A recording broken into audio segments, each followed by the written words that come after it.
You can turn in your Bibles to the Gospel of Mark, chapter 14. Mark 14. We are closing in now on our study of Mark, on the end of the study. We've been at it since early August. This is the 15th out of 17 lessons in this book. And on that note, Katie and I, since we're not going to be here next week, Jim Wilson is going to be teaching. And he has my permission to preach out of Mark if he wants to. And so it may be 15th out of 18 lessons. But regardless, we're going to be done on December, the Sunday before Christmas Sunday, whatever that is. That's when we're going to be done. So, but today we are still in Mark. And a few weeks ago we got toward this last section of the book. Jesus has sort of wrapped up his public ministry, and he has come into Jerusalem, the holy city. And for the last few weeks, we've been looking at chapters 11, 12, and 13, where Jesus has been condemning the temple, and he's been condemning Jerusalem as a city. And this has gotten him in some hot water. He's not very popular right now. He is public enemy number one, according to the authorities. And so we begin with chapter 14. We'll start in verse 12.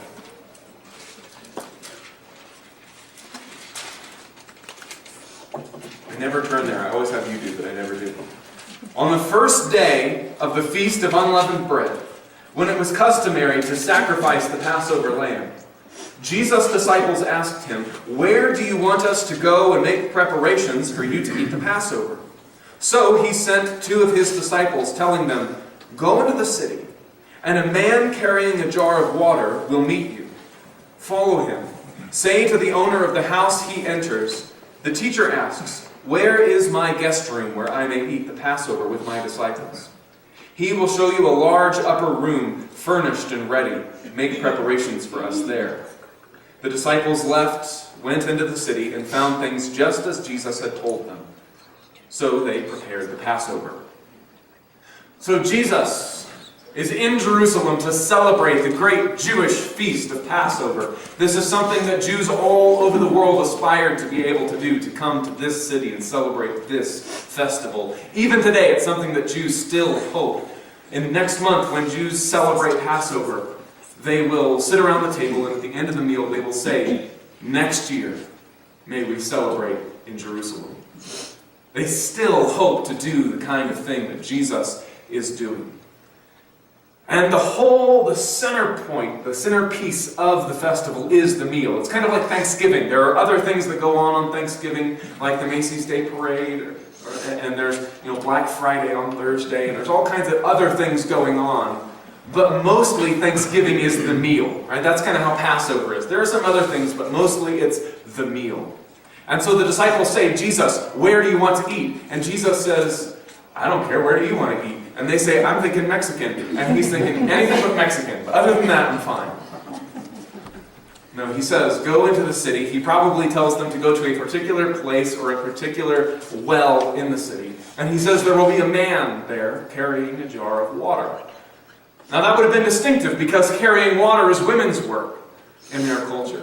And so that's kind of like there will be a man with a boutonniere or a red hat or a yellow scarf. You'll be able to recognize him.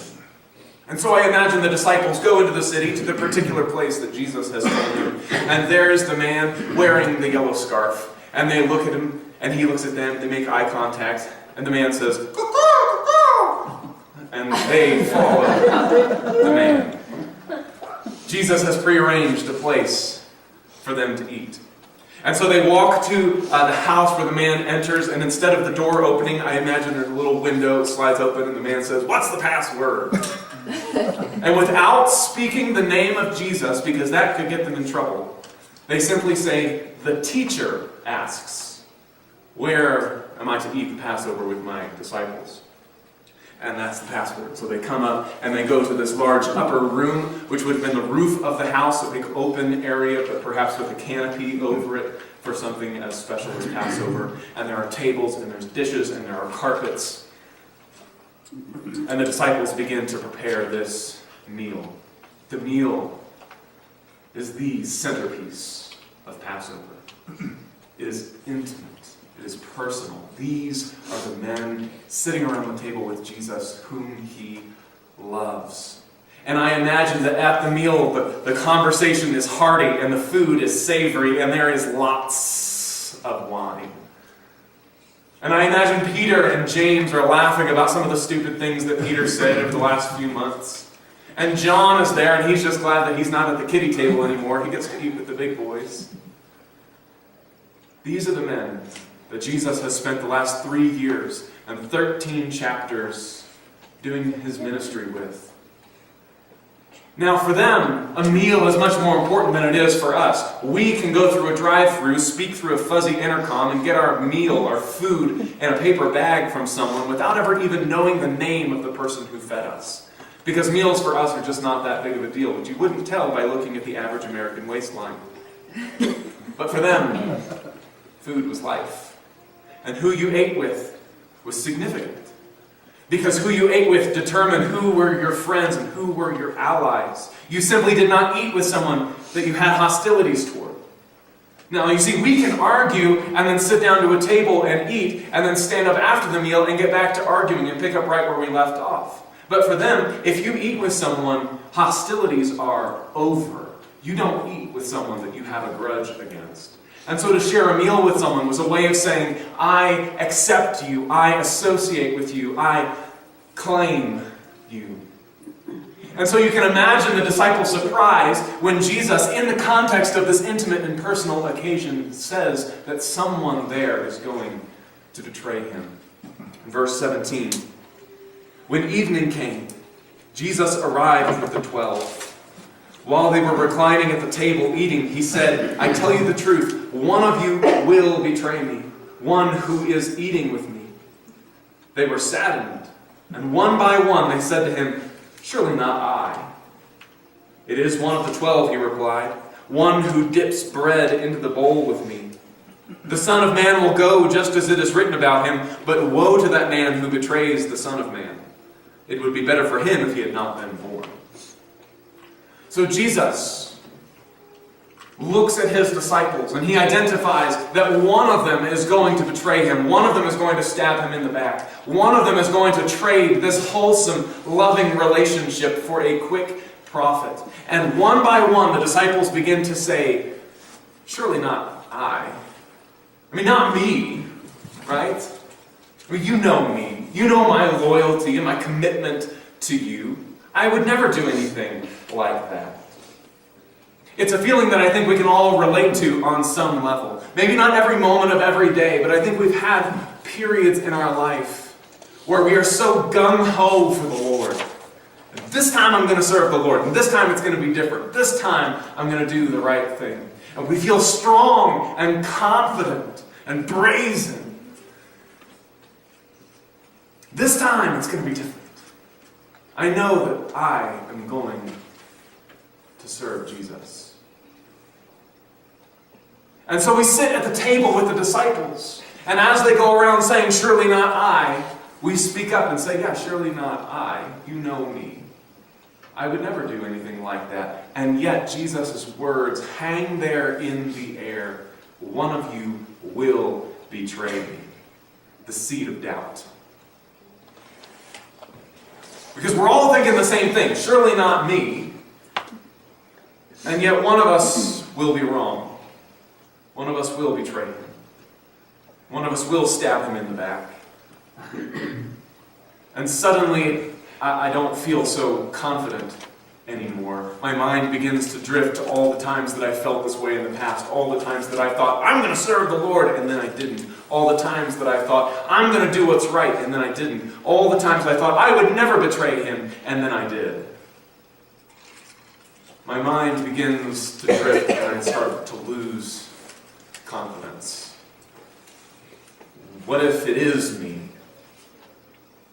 Surely not me, right? Am I really capable of that kind of thing? Well, I know that I am. If history is any indication, I know that it could be me. A little bit later that evening, Jesus returns to this topic. In verse 27, he says, you will all fall away, Jesus told them. For it is written, I will strike the shepherd, and the sheep will be scattered. But after I have risen, I will go ahead of you into Galilee." Peter declared, "Even if all fall away, I will not." "I tell you the truth," Jesus answered. "Today, yes, tonight, before the rooster crows twice, you yourself will disown me 3 times." But Peter insisted emphatically, "Even if I have to die with you, I will never disown you." And all the others said the same. Jesus quotes from the prophet Zechariah to show that his disciples are going to all fall away, the same way that sheep will scatter when the shepherd is beaten. They will run for their lives. Jesus knows that he is going to be completely abandoned by those who follow him.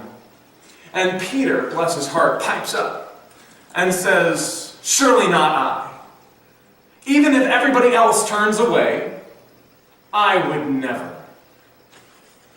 And again, there's this brazen quality to Peter's words that I think is easy to identify with. I would never do anything like that. I'm not affected by the choices that people around me are making. That doesn't affect me. I know who I am. I know what I'm about. I got my feet on the ground. I got my boots on. I got my working boots on. And I'm ready to go. I don't fall prey to those kinds of things. Even if everybody else goes this way, I'm sticking to my guns. You are my ride or die. I am with you until the end. And yet, Jesus' words hang there in the air. The elephant in the room. The gauntlet has been thrown. Jesus and me, we can't both be correct. He says I'm going to fall away. I say that I'm not. One of us is going to be right, and one of us is going to be awfully presumptuous. And that is enough to make me anxious. Because again, I start to think of all the times that I felt this way in the past, and then I didn't. I begin to think of all the ways in which I have failed him before. And not only do I think of the times that I have failed him, I start to think of myself as a failure. It's not just this one sin. Yeah, this one thing is bad, but really the bad thing is that I can't ever seem to be free. I didn't just screw up. I am a screw up. Jesus knows me better than I know myself. He says you will all fall away. Peter stands up and says, even if all fall away, I would never do that. And all the others, that's you and me, said the same. And I start to feel a little anxious. And so Jesus, with betrayal on one side and abandonment on the other, speaks. He's just announced that he's going to be betrayed. He's about to announce that everyone is going to abandon him. And right there in the middle, between these two stories, Jesus speaks in verse 22. While they were eating, Jesus took bread, gave thanks, and broke it, and gave it to his disciples, saying, "Take it, this is my body." Then he took the cup, gave thanks, and offered it to them, and they all drank from it. "This is my blood of the covenant, which is poured out for many. I tell you the truth, I will not drink again of the fruit of the vine until that day when I drink it anew in the kingdom of God." When they had sung a hymn, they went out to the Mount of Olives. Jesus knows what's about to happen to him. He knows that he's going to be betrayed. He just said he's going to be betrayed. He's about to say that everyone is going to abandon him. And the disciples are still going around the table saying, "Surely not I." And I imagine accusations are flying out. It's probably that Thaddeus guy. He's always been shady. And Jesus drops this grenade on this happy little family that someone is going to betray him. You know what you do to a betrayer? You label them. You stamp their forehead in red ink. And you kick them out of the room and you don't talk to them on the street. You say insulting things to them and you give them funny looks. You make their rent high and their pay and their morale low. You segregate and you label and you shun. That's what you do with someone who eats with you with a dagger behind their back. But not Jesus. Jesus says, one of you will betray me.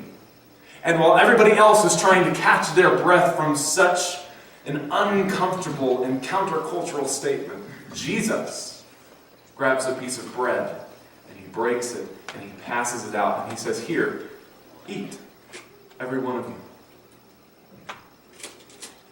And everyone gets a piece. The betrayer gets an equal portion with those who do not betray him. Everyone unsettled now by the thought that maybe they're the one who will betray him. Everyone who is now unsettled by the thought that they are capable of that kind of behavior. Everyone takes a piece. There are no favorites at this table. Nobody is sitting closer to Jesus than anybody else. No one is more right or more sinful, more in need, less in need than anybody else. And Jesus gives this bread in spite of the fact that he knows what's going to happen. He knows that someone here is going to betray him, and he lets that person eat anyway. He knows that everyone here is going to fall away, and he lets them eat anyway. He doesn't use this bread as a way to fix a problem. He doesn't wait until everyone has fallen away and then use it to get everybody back. Okay, well, now we're done with that. Right in the middle, he gives this bread, which again is a way of saying, I accept you, I associate with you, I claim you.